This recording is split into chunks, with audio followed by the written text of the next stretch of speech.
Welcome to Formed, where each week we navigate a relevant topic or question through honest conversations. We are three pastors with three different backgrounds on staff together at Irving Bible Church in Irving, Texas. We believe we are constantly being formed in the way of Jesus for the sake of the world, and we hope this podcast helps with that. So let's jump into this week's episode of Formed. Welcome back to another week of Formed, and we are back. We are back. It is a big welcome back. I don't know how many weeks we took off, but of all the trips, we were all gone. Oh, yeah, all over the place. In different places. Been on different continents and different states. And it's like vacations, work trips, everything. Yeah, like, a lot of travel. We just can't pull this off until everybody's like settled. And now we're back in action. We're back. Yeah. Settled, maybe not, but we're back. Yeah. Yes, we're back. Yeah. I don't know about the settled part, but lots happened over the summer. And thanks. I want to say thanks for people who've reached out. They're like, "When's Formed?" I got asked again on Sunday. When's Formed coming back? Yeah. I'm like, actually, this week it's your lucky week. And so and I also want to say thank you for all the people who have submitted topics and questions and stuff through the Google form back before we took a break. We asked for that, and so I have some stuff stacked up that hopefully we can get to some of those over the coming weeks and months this semester. So, okay, so one of the, are y'all like Olympic people? Did y'all watch? Yes. Did you watch a lot? I love the Olympics. I do too, and I think this year was like one of the best, time frame wise too for us. Maybe. Yeah, like you were able to see more. Yeah, it was like in the morning, but then you could watch like stuff at night too. Yeah. I'm skeptical about how much Barry watched. Yeah, I watched my social media feeds inform me about of what. Yeah, and I've seen memes of ray gun breakdancing, but I didn't watch a whole lot. I think the entire world has sit seen down that. and watch the TV. Out of all the things in the Olympics, he leads with ray guns dancing. Out of the takeaway, Barry Jones loves breakdancing. I was pretty good at 1982. I really was. Really? You should have seen me. Oh, yeah. Maybe we need to do another. Do we have footage? Another. Was there footage of 1982? It's not quite the same, thankfully. Okay. It's probably black and white. I believe it. So, one of the things with the Olympics, obviously the closing ceremony was the other day or last weekend or this past weekend. And so the Olympics just wrapped up. But if we go back, you had this social media post that I was like, look at Barry on social media. It's really good. A lot of people loved it. A lot of people shared it. And because I think it gave insight to something that so much of the evangelical world was talking about. When we go all the way back, feels like forever ago now, but the opening ceremony of the Olympics. And, I was in Kentucky with family and our kids and everything, watching the opening ceremony. I always try to watch it whenever the Olympics happen. And I'm not going to lie, I'll be honest, it popped up on the screen and I was like, whoa. What is that? What is this? It kind of made me feel like a little something. I was like, I don't know if I'm a fan of this. And, since then, did more research, looked at different things. But still, then the online reaction after that, even gotten some texts from people like, hey, you watching this ceremony thing? What do you think about this? And then kind of the, if we want to say outrage after that. Yeah. So let's just start there. When you've seen a clip of it, and that's kind of what I want us to talk about today is when we have these moments where as Christians we get offended or we lean into outrage. When you first seen that, initial thoughts. Yeah.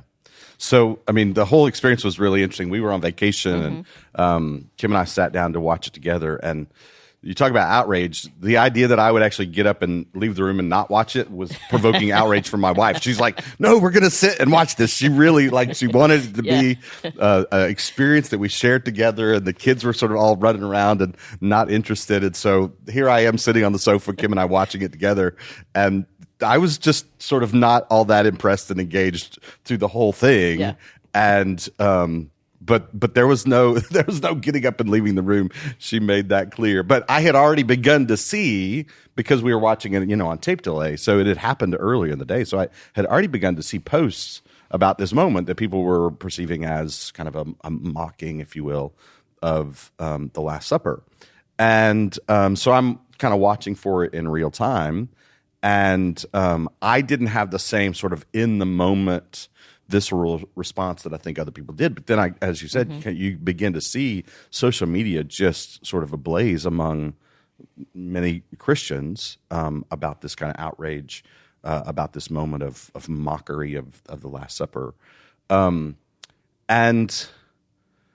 I just begin to kind of process, like, okay, what is the appropriate way for us to think about and engage and respond to this? Is the Christian outrage and that sense of feeling persecuted the most helpful response? And so it was a few days later before I got home, and I had already begun, thinking about it for a few days. So I just got to tell you, I'm very hesitant to try to pastor people on social media. Yeah. Right. Like, so I don't often engage in, a lot of around some of that stuff.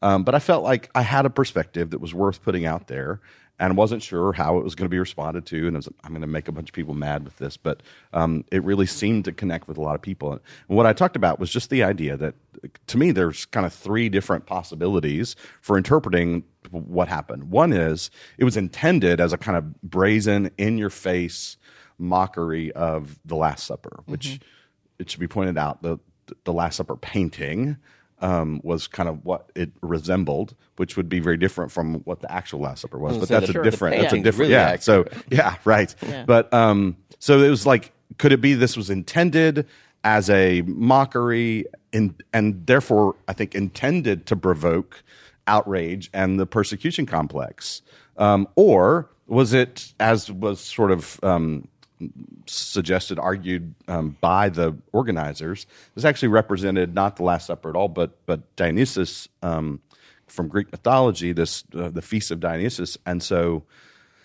that they knew that that's what they were representing, and yet they also potentially knew that Christians would see it as mockery of the Last Supper, and it would provoke outrage and the persecution complex. Or a third possibility, that it was actually intended to be about Dionysus, and they didn't anticipate the kind of Christian backlash and response with outrage and the persecution complex.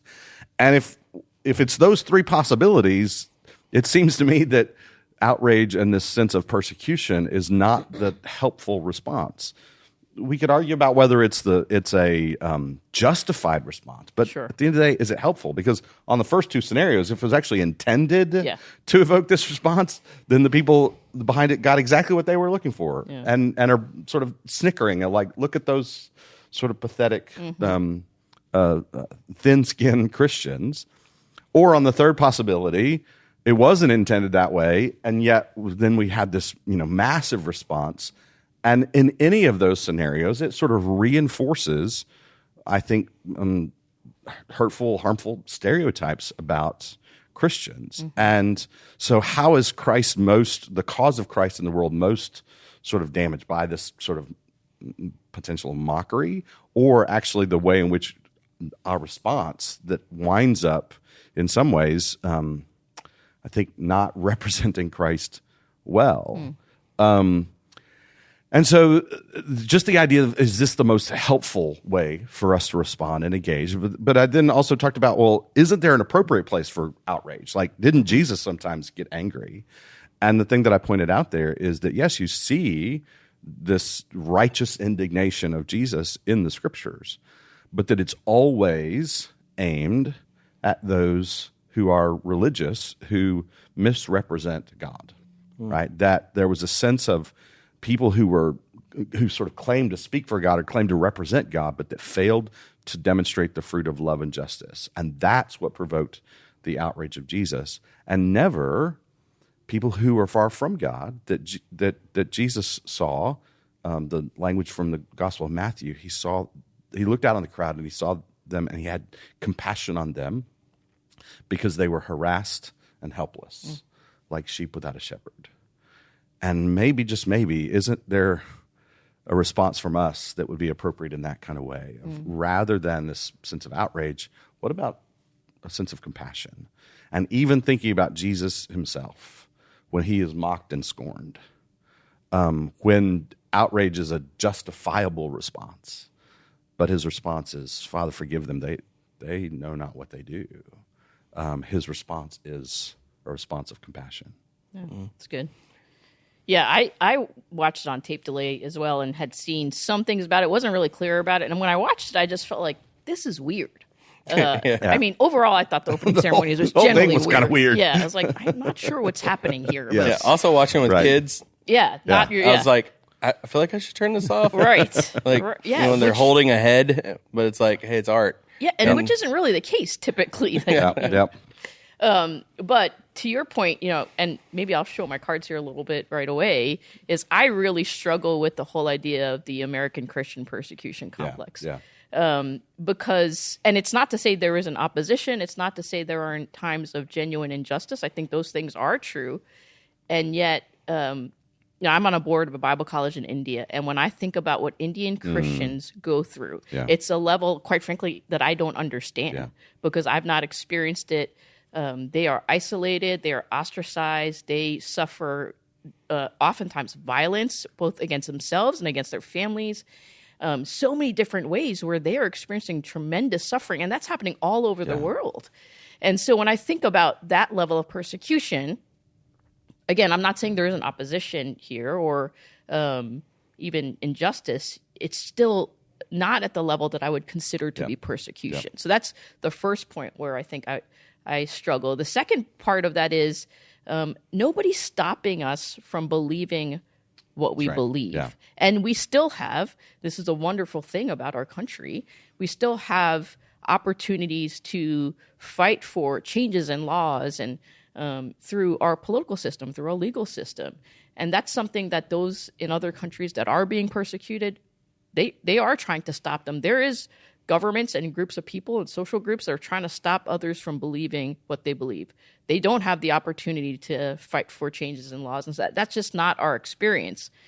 I think the third thing I would say is I think oftentimes as Christians, we confuse opposition to be about our beliefs as opposed to, is it about our beliefs or is it about the way we're conducting ourselves? Right? The lack of compassion, the lack of love, the even hatred that we have sometimes, judgment, self-righteousness towards those that don't know Jesus. And to your point, that's not the way of Jesus. And so I think those are some of the things I think about with the persecution complex. I would also say part of that is since the founding of our country, Christianity has been the majority religion. And throughout the years, even to now, there's been, with the increase of immigration, there's a number of different faiths here. And so that has, in some ways, decreased our cultural and social influence, and that makes us feel like we're being persecuted. Does that make sense? That's kind of what I was going to ask. Like, why do you think it's so easy for Christians to like immediately go to, I'm being persecuted right now? Yeah, I mean, I think that it has to do with this idea of this historical phenomenon of Christendom. And Christendom is just a way of describing the historical reality from the time of when Constantine becomes the emperor of the Roman Empire.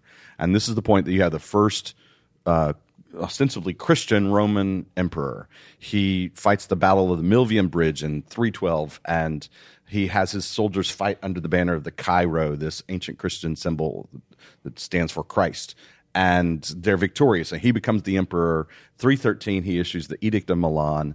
Christianity goes from an illegal underground cult that's subject to all kinds of social, political disincentives, right? Like there's all kind of reasons not to become a Christian because of the way you can suffer and be mistreated because of it. And with Constantine, you get this shift where Christianity becomes a legal religion and then eventually the legal religion of the empire. And now there are sort of social, political disincentives not to become a Christian, right? That you actually have advantages to being a Christian in that culture. And in Western history, from this point forward, Christianity has had this place of cultural power, privilege, and prestige throughout the Western world. And many Christians sort of just that's the reality that we've known historically. And so we are living through what some have called the twilight of Christendom. And in Europe, you see it even further advanced than here in the U.S., of the church's loss of that sense of a place of power, a place of influence, a place of privilege. And so I think in the U.S. we're further behind that in some ways. And there is this sense as we see that sense of the church's position in society sort of slipping, there's this really desperate sense of desire for reclaiming lost cultural power and influence. And that leads to all kinds of anxiety around that. And it's understandable, but I also think you can look back at the church prior to the time of Constantine, prior to this place of cultural power and influence, and recognize the church, in many respects, was thriving. The gospel was going out, and people's lives were being changed, and in fact, cultures then eventually being changed. When there wasn't that place of Christianity kind of at the center of cultural power. But I think that's a lot of it. Is like it's this desperate sense of reclaiming what feels like it's being stolen from us. It's being taken from us. Yeah, and what's interesting is even today, where the church is exploding and growing are places where Christians are the minority. You think of places like China and Iraq and all these different places where the gospel is just blowing up is in places where Christians are the minority because you have to stand for what you believe. And in no way to sort of romanticize those who are suffering in those parts of the world. But the reality is that even when there is deep struggle and suffering and injustice and persecution, that the church is thriving, and oftentimes historically the church has thrived on the margins even more than it's thrived at the center. You mentioned Jesus a little bit ago, and how even Jesus got angry at times. Or are there times that, and you referenced this in the Facebook post, are there times to where, and I don't want to say outrage, but that I guess that balance of, because a lot of things you've seen after that, I was like, well, we got to stand up. Christians got to stand up to and fight for what you believe in.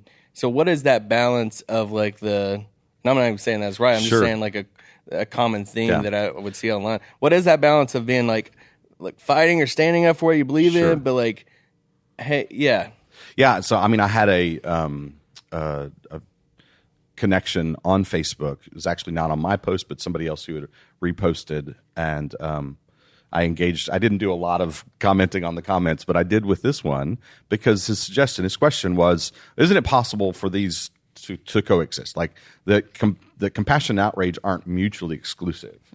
And my suggestion was, that's not unreasonable, right? To say these aren't mutually exclusive.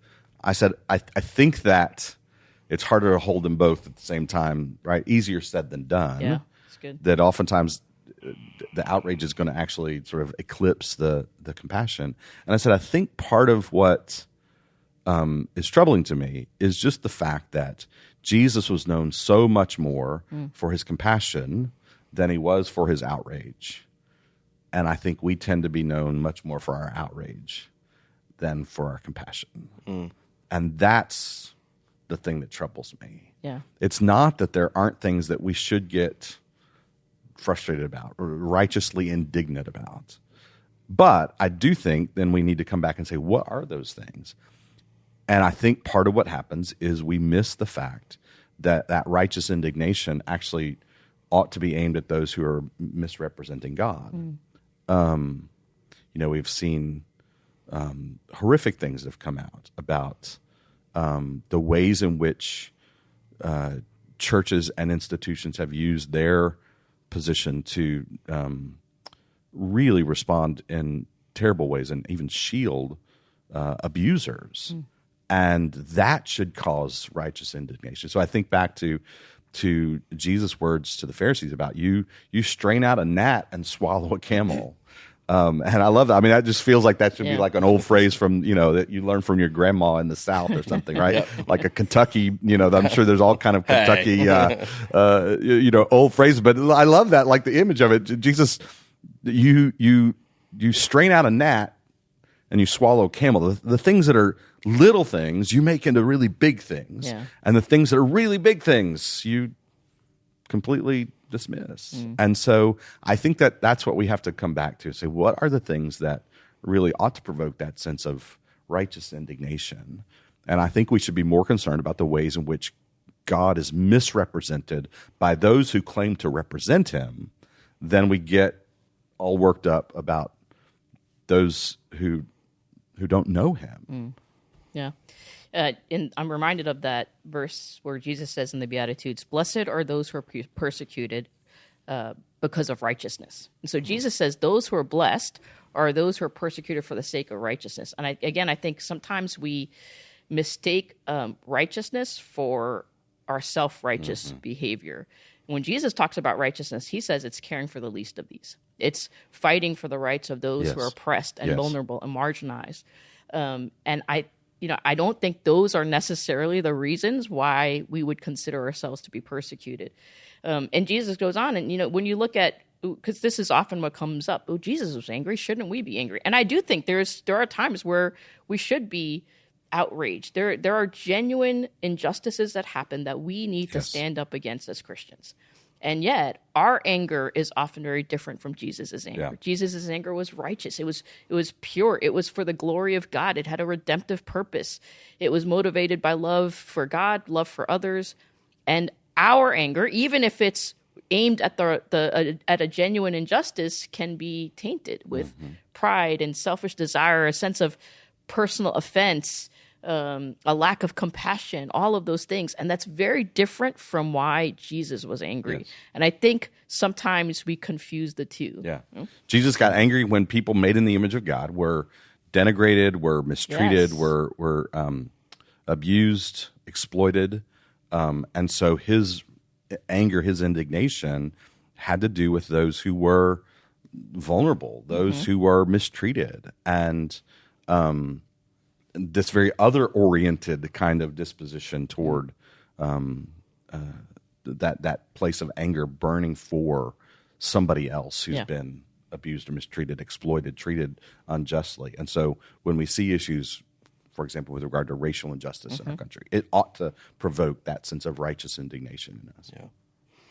Can you think of a time, an example in your life that you, it could be right or wrong, but got outraged or like upset about something in like this type of example of thing, and you're like looking back on it, or afterwards you're like, oh, okay, I could have adjusted how I kind of viewed that situation, or kind of like me with the Olympic ceremony this year. Like, I wouldn't say I was like, hey, I'm never watching the Olympics again, but I was like, that just made me feel weird. I didn't like that at all. And once I started looking into it more, I honestly saw your post, and it changed a perspective of it, and I was like, all right, why am I, Yeah. Yeah, I mean, I think the couple instances I thought of were two that you've already talked about, Barry, in terms of racial injustice, and not just outrage at the actual injustice. Of course, there's outrage at the injustice, but oftentimes when those, and just think about the last 4 years of the number of things that we have seen, the murders of innocent black men and women. So not just outrage at the injustice, but also outrage at the lack of response from the church. Again, if we're going to be outraged at anything, it should be that, and we have a responsibility to stand against that. And oftentimes, Dr. King said, I'm completely paraphrasing him, but the most dangerous thing is not the KKK or these outright racists. The most dangerous thing, the biggest obstacle to overcoming racism are not those things, but actually well-meaning evangelicals who sit on the sidelines. This sense of indifference and apathy that we can often have, that's actually the biggest obstacle to racism. And so when we as the church don't stand against that, when we don't stand up against abuse in the church, misuse of power, and call those things out as wrong and seek to bring justice to those places, I think those are things we should be outraged at. And what I struggle with is our lack of outrage at instances of those instances, and yet then our outrage at the opening ceremonies of the Olympics. Yeah, that's good. That's good. I think I've had moments, I can't think of a time where I've mean, it's a great question. I couldn't come up with a specific moment of like, oh, I was outraged and then got kind of redirected. I'm sure that there are examples, but my mind went to times when I've tried to express, particularly in responding to issues of racial injustice, and tried to express an appropriate, righteous indignation, but in ways that maybe were lacking in the way that it could have been, should have been, and had people lovingly challenge me, hey, you said this, and maybe it was well intended, but not helpful, or maybe even hurtful. And then also knowing that there have been other times where I've really tried to stand and say something, express that indignation, and have been met with opposition for having done so, and then having to navigate kind of the fallout of some of that. I think we definitely experienced that as a church in 2020, trying to navigate some of the issues around race and ethnicity that were happening in the world around us at that time. And so trying to actually express what I felt like was an appropriate sense of righteous indignation, and then having people feel some sense of indignation toward me for having done so. Yeah. Why do you think it's easy for us to like forget I think sometimes we forget that, like, hey, if we get upset about the world it's like, if the world's not following Jesus, why do we expect them to do things? Why do you think it's easy in that scenario to like forget that? Yeah, because I think that's part of like this mindset in this scenario that like once you think about it that way, it's like, well, okay, well, this person or this leader or this situation, if they're not a believer, how can I hold them to that standard, I guess? I wonder how much that is impacted, at least, by just generational dynamics. I think about my parents' generation, my generation, and then my kids' generation, and just the very different cultural realities that each of those have experienced. And so if you go back just to my parents' generation, there was a sense in North America that kind of Christian worldview and morality was part of the cultural inheritance. Didn't mean that everybody knew and followed Jesus, but there was a general sense of Christian morality that was part of the cultural inheritance. And there was also some massive blind spots, right, for those who had that sense of Christian cultural identity. And so then you come, to my generation, and that certainly has shifted dramatically just in my lifetime, where no longer is there that sense of like you can assume a kind of quasi-Christian morality, and then you think about then the world that my kids have grown up in, where that's very decidedly different than it was for my parents' generation. And so I wonder how much of that is the sense of like, especially those of us who have grown up in a setting that was much more shaped by that Christendom reality that expects the world to behave with a kind of Christian worldview, a Christian morality. Yeah. And I think there is a place just for us to recognize, to acknowledge kind of that idea of like, we really shouldn't be surprised when the world acts like the world. Yeah. When those who don't follow Jesus engage in a way that isn't particularly Christ-like. That shouldn't come as some sort of shock to us. But I think it does have to do with some of that cultural reality that we've lived through, a period of transition in Western culture. Yeah, I think I totally agree with you. I think it's that idea of that sense of cultural and social, the loss of cultural and social influence. And for the longest time, the dominant worldview was the Christian worldview, and that's no longer the case. I mean, as you said, like in Europe, they're far ahead of us in that sense, and that loss of worldview. And so that feels threatening, but it also feels like we're right, you're wrong, and why can't you just think the way we think? And that's just not we're not going to win the world to Christ by thinking that way. Yeah. I had a really important interaction a number of years ago. I was actually doing a conference, part of a conference at the seminary, and talking about this idea of the demise of Christendom and covering a little bit of that history of sort of the loss of Christian power and influence that we have lived through in our lifetimes. And it was really interesting because I had a man who was just had been kind of a hero to me. I didn't know particularly well, but who comes from the black church, and he very lovingly but boldly kind of spoke to me in that setting to say, what you've just described doesn't describe my experience, right? Yeah. And it was this eye-opening moment for me to recognize, oh yeah, we actually have examples of Christians in the United States who haven't had the same place of cultural power and influence, and yet have, in fact, wound up having significant influence within our culture, and that is the black church. That there's actually much for us in predominantly white and increasingly multi-ethnic kinds of church spaces to actually learn from the history of the black church, who have lived through this experience of Christendom, but haven't had the same place of kind of cultural power and influence, and yet have lived together in such a way to be advocates for justice in society, but have maintained that. I mean, I think about the history of the civil rights era. I love, reading about that history, and part of it is just being inspired by the moral courage of these Christians who were willing to face the dogs and the nightsticks and the water hoses and prison and all the ways in which they found this moral courage to engage the world in that kind of way. And the question, where did they find that moral courage? Yeah. And the answer to that question is in the church, right? In their gathering together to pray and sing hymns, they are shaped as people then who are able to respond to injustice that they themselves, their community, is experiencing, but to do so in a way that was, in so many respects, profoundly Christ-like. Yeah. The practice of nonviolence from the civil rights movement, and the way in which really following the example of Jesus in responding to those who were treating them unjustly. It's a really important aspect of our American history, our American church history, that we need to learn from as we move forward in the future, it seems to me. Yeah, I think what's interesting is that idea of the American Christian persecution complex.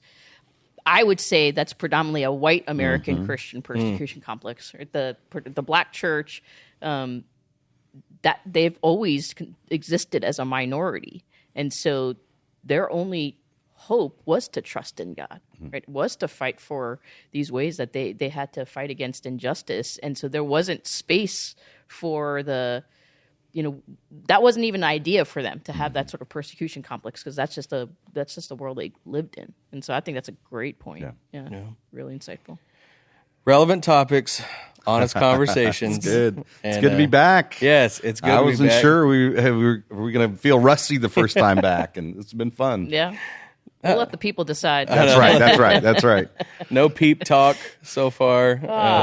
We got to have some banter, though. Yeah, I know. Right? We'll have we got to have some banter. But hopefully this podcast will be something, because I'm going to go out on a limb and predict this is not the end of Christians and being outraged or upset about things. And hopefully the next thing that is being talked about, or everything, like, this can be an episode we go back to and like, hey, this is a helpful tool that we can listen to, share with somebody, and all of that. But at the end of each episode, each week, we try to have some fun banter. And our question this week, because we want to keep it Olympic themed. There we go. What's the best way for you to word it? Yeah. So you're the one that I think I heard the question from first. If blank was an Olympic sport, I'd win a gold medal.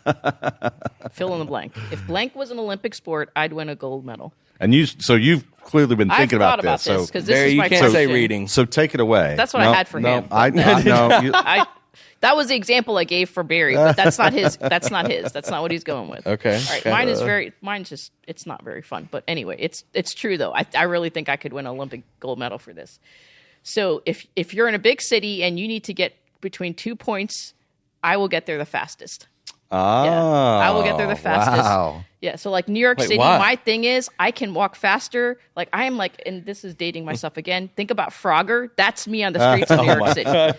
I am like epic. No, I've like tested this because I had a friend of mine he didn't believe me. And I was like, you get into a cab during rush hour and you see who's going to get there first, me or you, and I'm going to walk and you're going to take the cab. And then we tried it with the subway too, and I won both times. I love it. So you're the type of person that just walks out in front of people and like, they're not going to hit me. Well, like, tourists are looking up. It's a skyscraper. It's always been there. It's not going anywhere. Like we got to get on. So I become very New York City. But yeah, I am like gold medal.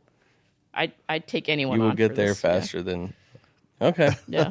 Interesting. That's mine. I love it. What about you? All right, so mine... Driving to Santa Fe. Mine is maybe not a gold medal, but I think I could at least qualify for the Olympics. If Microsoft PowerPoint slide decks. Oh, yeah, I agree. Right, and the competition isn't like, it's not graphic design, because I definitely am not a graphic That's not what you're designer. saying. Yeah. It's, you have a time limit, you have a topic, you have to come up with a talk, you have to turn the talk into a deck of PowerPoint slides that look good and enhance the talk, right? Yeah. And so I do a lot of slide decks for staff and for years with students at the seminary. And actually, my connection to PowerPoint, I haven't been able to migrate to another platform because I've been doing PowerPoint slides. I worked for a guy back in the mid-'90s who was like a national Christian speaker, and PowerPoint had just come out. And big part of my job was I designed all these slides to go with his talks. And so I've been using PowerPoint since it first released. And so all these, Canva and whatever the Apple one is, like I've played around with those, and Keynote, I just continue to come back to PowerPoint. So there you go. I could at least qualify for the Olympics. Your designs aren't bad either. No, I think that's true. I would give you that. I'm not a designer, and I don't claim to be by any stretch, but I do like to make sure that the aesthetics of the deck. I think you would get points knocked off for the timing in which you turn them in. Oh, yeah? That's a whole other thing. That's a whole other thing. But I think we could give Dr. Barry Jones any topic, and he could come up with a quote to include in his PowerPoint as well. Like, he'd have a solid quote for us of, like, this is what so-and-so said. Yeah. I agree. What's yours? Loading the dishwasher. Oh, nice. Oh, that's a good one. Yeah. I'm terrible. I'm all about this. Like, there's ways that you got to put things in. There's the efficiency of it. Yeah. If we're going to run it, nice, then let's get the max amount of things we can get in there. There's ways you got to put the forks and silverware. And are you like coming behind Barb and you like rearranging? Do we have that dynamic in the Harris house? We might have had a thing early on in our marriage. We lived in this tiny little apartment in Kentucky, and we just got married, so we're trying to figure out all the things living together. And there was one time I opened up the dishwasher, and I'm not kidding you, there were probably like 6 items in there. And it was done. And I was like, and they're just like thrown in there. I'm like, did you honestly just like toss them in there? That's kind of what I do. And so then we like walked through of like, all right, this is how I would do it. And we still joke about it to this day. That's awesome. But, we're 28 years in, and I have learned at this point, like, don't do the rearrange thing, even when it's necessary. Yeah. It's not gonna end well. Yeah. That's a great marriage tip. Do not rearrange the dishwasher. All right, you had one takeaway from today. Do not rearrange the dishwasher. That's it right there. But we'll be back next week for another week of Formed. Every Thursday, a new episode drops on YouTube and audio and all of that. See you next week.